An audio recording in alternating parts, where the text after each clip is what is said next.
À ń bẹ ní Masjidul Hussein ní ìlú Misra Cairo. Ta ni à ń pè ní Hussein?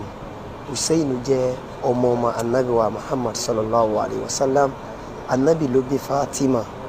Fatima ló bí Hassan àti Hussein. Hassan àti Hussein wọn kì í ṣe Táyé Kẹ́hìndé, ẹ̀gbọ́n tàbúrò ni wọ́n. Lẹ́yìn ìgbà tá Ànábì lọ tán, wàhálà bẹ́lẹ̀ láàrin àwọn sàhábà, láàrin àwọn companions ẹ̀. Wọ́n para wọn, wọ́n ṣera wọn léṣe.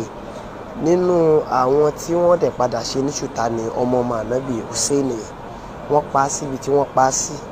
Àwọn àfáà sì jẹ́ kó yé wa wípé wọ́n gbé orí ẹ̀ láti ibì kan wá síbì kan, láti ibì kan wọ́n wá gbé wá sí ààyè yìí.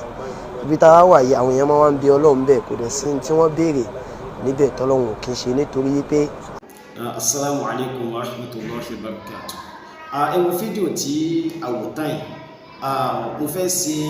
àkíyèsí, mo fẹ́ pe àkíyèsí kékeré lórí rẹ̀ fún àwa tá a jẹ́ mùsùlùmí. Mo fẹ́ pe àkíyèsí. Kí ló bí kí n fẹ́ sọ̀rọ̀ lórí fídíò yìí? Pẹ̀lú nǹkan tí wa náà rí lórí social media wípé àwọn oníṣẹ̀ṣe wọ́n ń gbógun ti Islam, wọ́n sì ń sọ oríṣiríṣi àwọn ìtàn àtàwọn ọ̀rọ̀ tí ò ní í ṣe pẹ̀lú Islam. Táwa mùsùlùmí ò sì gbọdọ̀ bọ̀wọ́ ká bo ẹ̀kẹ́ díwọ́ ká máa wòran lórí rẹ̀, torí pé ìmọ̀ wòran wa èmi náà ti rí ọ̀pọ̀lọpọ̀ àwọn fídíòs tí àwọn ẹni ti ṣe gẹ́gẹ́ bí ta lọ́lọ́run àtàwọn míì tó jẹ́ sí pé mo dákẹ́, mo gbójú kúrò ń bẹ̀. Ṣùgbọ́n lọ́pọ̀lọpọ̀ ọgbà a padà rí pé àwọn tó jẹ́ mùsùlùmí wọ́n padà ń lọ bá ta lọ́lọ́run tí wọ́n interview pẹ̀lú tí wọ́n ti interview wọn, táwọn náà sì ń sọ àwọn òrì tí ta lọ́lọ́run gbé wáyé, àwọn òjú yìí wọ́n ti kó sínú rẹ̀ lọ́pọ̀lọpọ̀ mùsùlùmí. Kódà tí bá wo àwọn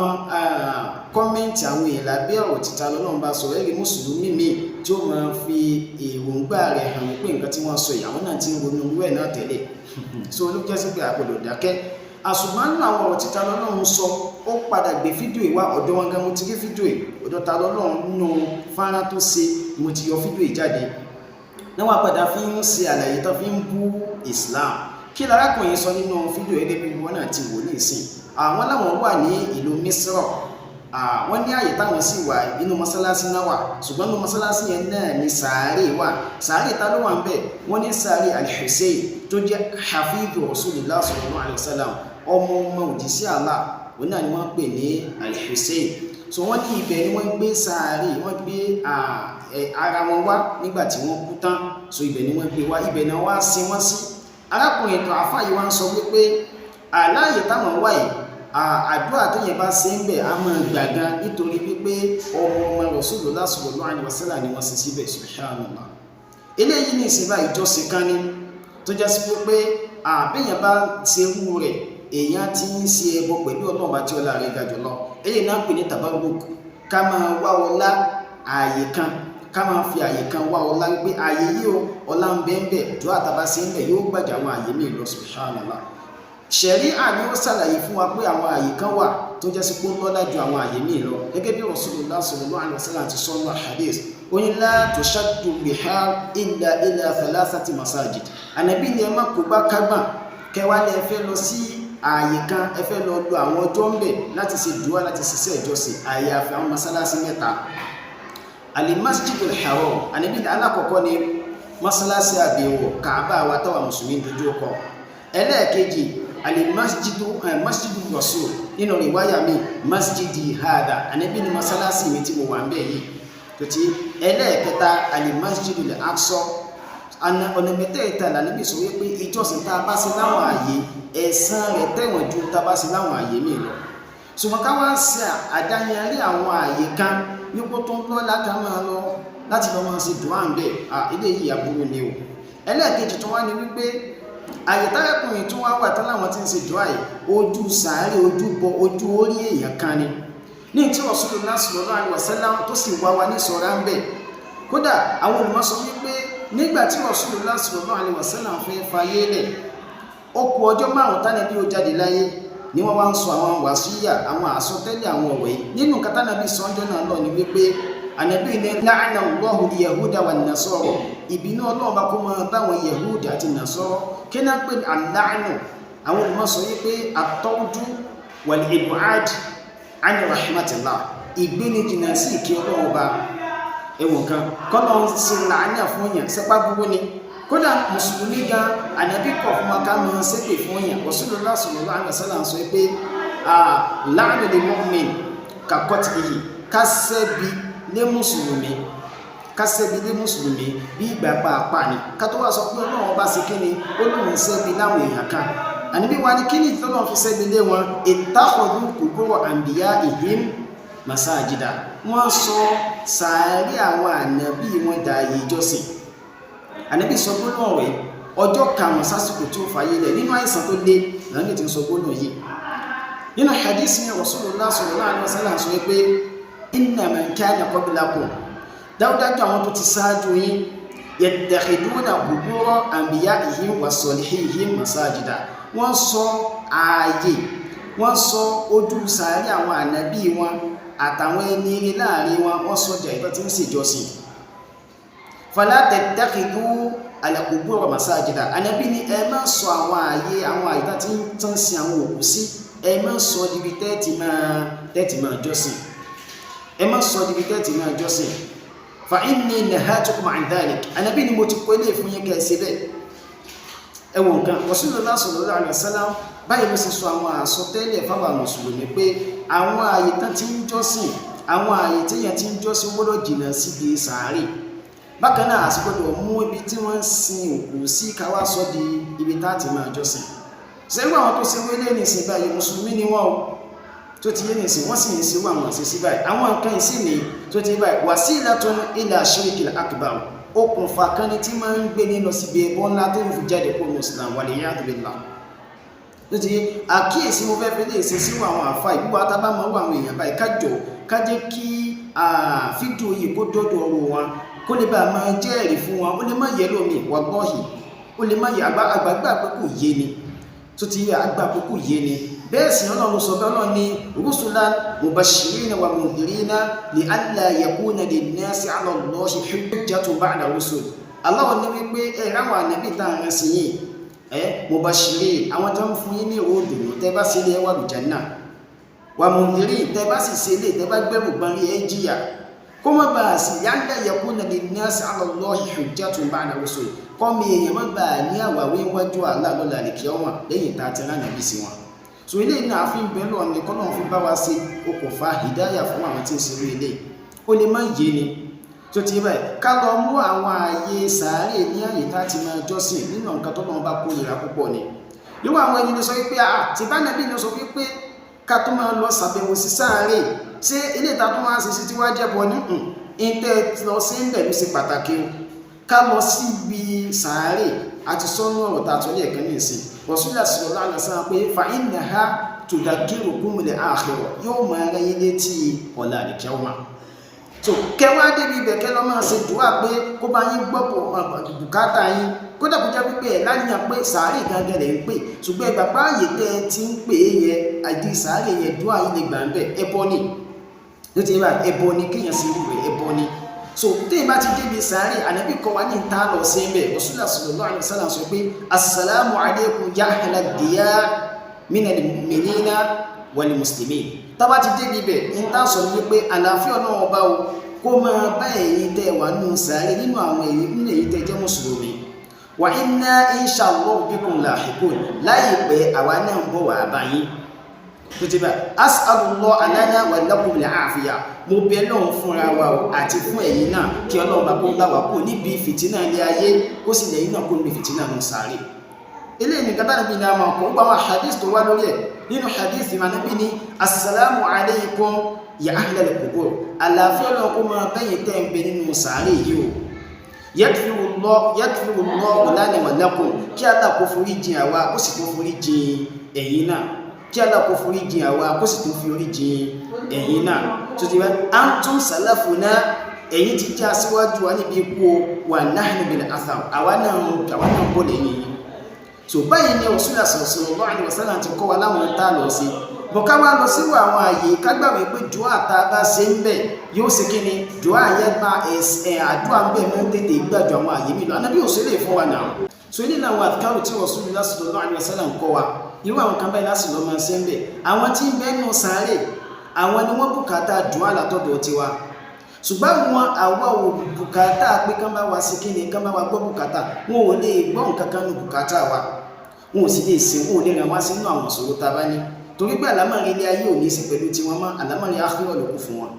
tó ti yé nìsín iṣẹ́ wọn ló kù fún wọn nù sàárè báyìí. So ní tí wọ́n ń bùkátà sí lọ́dọ̀ tiwa náà ní káwọn ṣe dùá kẹ́yìn bá níbi sọ pé awaladu salih yad'u lahu, ọmọ rẹ tó fi ilẹ̀ ti ń ṣe dùá fún wọn tó ti báyìí pé àwọn ṣẹ́ tí máa ń bọ̀ òkú náà ní àdúrà tá a bá ṣe fún. Ṣùgbọ́n káwa máa lọ sí ibẹ̀ ká sọ pé àdúrà wa afẹ́jú kó bá wa gbé dọ́dọ̀ Allah gẹ́gẹ́ bá àwọn ẹlẹ́bọ̀ àná náà ti sọ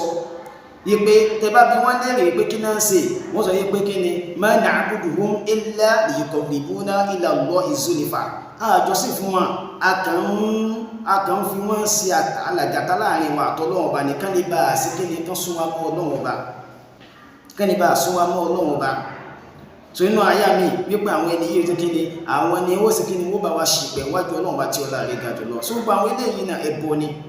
tó ti yé báyìí, ẹbọ ni ó sì padà lè gbé yẹn jáde kó nu Islam. Eléyìí àkíyèsí alákọ̀ọ́kọ́ fún irú àwọn àfáà tí ń ṣe irú eléyìí àti àwọn míì. So owó àwọn àfáà yìí náà sì ni àwọn náà ló jẹ́ sí wípé àwọn lẹ́bàá ń di kọ̀dàríyà, àwọn lẹ́bàá ń bi sùfíyà, àwọn lẹ́bàá ń bi tìjàníyà. Láti wọ́n sọ fún wa wípé gbogbo àwọn nǹkan yìí náà tẹ́ bá jẹ́ kó ìlànà tẹ́ fẹ́ mú nìyẹn, ẹ kọ́kọ́ ṣiṣẹ́ lórí ẹ̀rí náà, ẹ̀rí wọn ló ní nǹkan tẹ́ ń ṣe yìí dáa. Ṣùgbọ́n ìṣòro tọ́pọ̀lọpọ̀ wọn máa ń nínà ni pé wọ́n yẹ ka tíra mi ju tíra àwọn madhabu wọn lọ. Sufi máa ka tíra Sufi, ìró wa máa pawọ́ fún wọn. Ṣùgbọ́n àwọn sàlàfíyà àwọn ka tíra Sunni, wọ́n ka tíra àwọn tó wà lórí manhaju salaf tó ti báyìí, àwọn sì ka tíra lórí àwọn oníbídíà bíi gẹ́gẹ́ bí Sufi, gẹ́gẹ́ bí Tìjàníyà, Kọ̀dàrí, wọ́n ka gbogbo wọn, wọ́n fi lè máa bú yẹn alimtu sharra la li sharri, mo dá burú mà kí sí kò rí aburú. Tuta yẹn lábìlì mà pé ń tà ń sọ pé kò dá aládọ̀ wọn kí ní ayé tàbí sọ pé nǹkan tán ń sọ dá.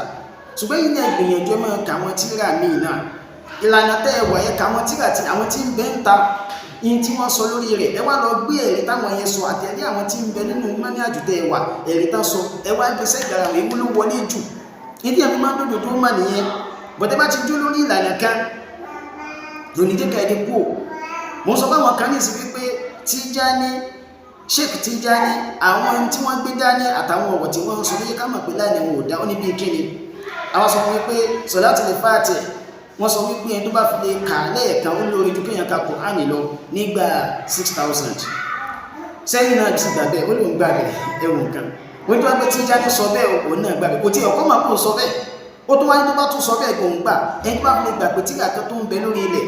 tàbí gbóná nǹkan tó ń bẹ lórí wà lórí ilẹ̀ tó jẹ́ kó lórí ju kákà Kùránì lọ, kí ni ìdájọ́ rẹ̀ ní Islam? Ẹ̀wọ̀n kan. Sheikh Tijani sọ pé ma ra'ani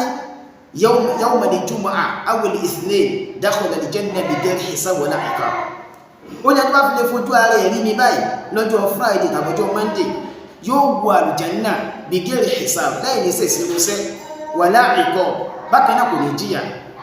Kódà Sheikh Tijani tó máa bá débi pé ó ní walau kana kafiran, kódà kẹ́ni yẹ́ jẹ́ kéfìrí tó ti bá irú ẹni bí ó wọ àlùjánnà láì ní sèṣin lọ́sẹ̀. Subhanallah, ẹ̀mú ọ̀rọ̀ náà yẹn faddala nafsahu ala al-anbiya wa rusul. Sheikh Tijani gbé ọlá fẹ́mi ààrẹ àtàwọn ní orí àwọn ànábì àtàwọn òjíṣẹ́ Ọlọ́run ọba. Àbí bẹ́ẹ̀ kọ́ ni èèyàn tó jẹ́ mùsùlùmí ó wá ń sọ pé tí mùsùlùmí kan bá rí òun tàbí kékeré bá rí yóò wà lùjẹ́nà láì ní sèṣe ọ̀sẹ̀ nítorí pé kàn rí òun lásán. òkè Azar tó jẹ́ bàbá ànábì Ibrahim alayhi salam ó fojú rí ọmọ rẹ̀ Ibrahim tó ti bẹ́ẹ̀ náà ọmọ náà ni. Ó túmọ̀ sí pé Tijani lóore ju ànábì Ibrahim lọ. Rasulullah sallallahu alaihi wasallam ẹ̀gbọ́n bàbá rẹ̀ Abu Talib ẹni tó ṣe divine fẹ̀sí ó dúró ti Islam tó ti bẹ́ẹ̀ kò gba Islam ọmọ náà ni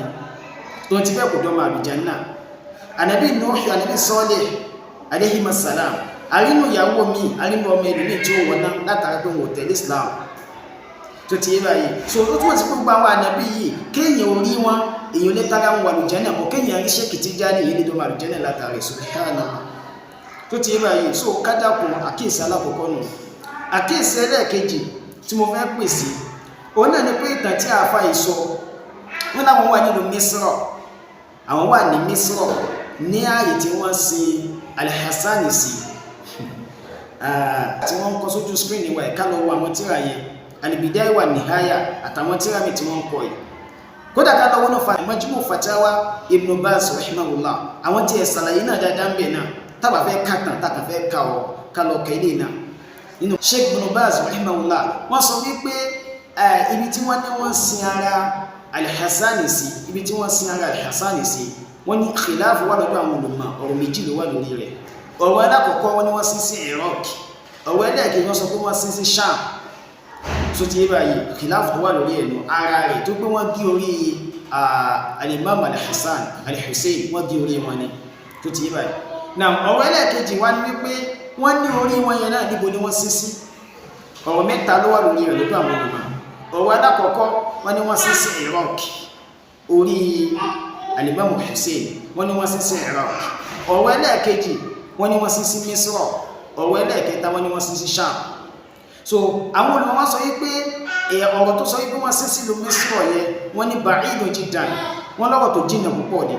tó ti yíba torí wípé ìtàn ò sọ wípé wọ́n ti ẹ̀gbin dé ìlú Misra ìtàn ò sọ bẹ́ẹ̀ ó jìnnà púpọ̀ àwọn olùmọ̀ wá ní èwo ló wá wọlé jù nù ọ̀rọ̀ méjì tó ṣẹ́kù al-Iraq àti Sham àwọn olùmọ̀ sọ pé ìlú Sham ni ó súnmọ́ jù wọ́n ní ìdí ni wípé ní ìgbà tí wọ́n gbé orí al-Imam al-Hussein tí wọ́n gbé orí wọ́n gbé orí wọn lọ sí ọ̀dọ̀ Yazid bọ́nù Muawiya ọ̀dọ̀ Yazid bọ́nù Muawiya wọ́n gbé orí wọn lọ sọ́dọ̀ ó ní khalifa ń gbà náà so Yazid ní bọ́nù Muawiya àwọn sì wà nílùú Sham ó túmọ̀ sí pé ìlú Sham ni ẹ̀rí yẹn fẹsẹ̀ rí lè jù pé wọ́n sin sí gbogbo àwọn olùmọ̀ ń fẹ́nu kò wípé èyí tí wọ́n sọ pé wọ́n sin sí ìlú Misra yìí ní Egypt pé ọ̀rọ̀ yìí ò rí bẹ́ẹ̀ pé ààyè tí wọ́n lọ mú ní sàárè al-Imam al-Hussein yìí pé kìí ṣe ààyè tí ó jẹ́ òdodo tó ti yé báyìí níparí ẹ̀ wá ni pé a ti ẹ̀ mójú sàárè rẹ̀ àmójú sàárè rẹ̀ kò sáǹfààní kankan fún wa ní Islam àmọ́bí tí wọ́n sin Hasan sí àti Hussein àmọ́bẹ̀ àtàwọn ànábì yòókù náà àti àwọn sọ̀hábà yòókù náà kò sí wá láǹfààní kankan dùwà àtàbà tí ń ṣe fún wọn gbogbo wa yóò lọ máa bá wọn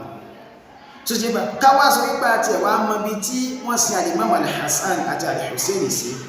tàbá wá ń lọ síbẹ̀ káwá lọ sí dùwà tá a kọ́ wa lẹ́ẹ̀kan tá a sọ lẹ́ẹ̀kan ká ṣe fún wọn kò sí ìdòdó ń bẹ̀ gẹ́gẹ́ bá a ti máa ń lọ sáwọn sàárè àwọn yòókù náà nínú àwọn mùsùlùmí